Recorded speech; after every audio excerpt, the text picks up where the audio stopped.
think there are two big questions for the global economy right now. There is the immediate short-term question of whether or not it can continue to transition from the period of very high inflation we had to a period of lower inflation, while at the same time maintaining a reasonably solid growth rate in the United States. The United States has done that so far quite successfully. Inflation was very high 2 years ago and has come down to a much lower level, but it's still not all the way there yet, and we will have to see. Inflation is not down as far as policymakers would like, and growth remains solid.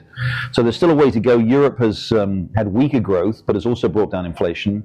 But that's the key immediate question over the next year. Can the economy continue to transition without a recession into a low inflation, reasonable, moderate rate of growth environment? And then the longer term questions for the economy are really around whether or not the new technologies that are coming along, particularly artificial intelligence, can lift the productivity of economies that have had relatively weak productivity growth over the last few years, particularly again in Europe. The US has had quite solid productivity growth in the last few years, but Europe and even other countries around, other regions around the world have had weaker productivity growth because of long-term factors such as demographics, structural economic factors and other things.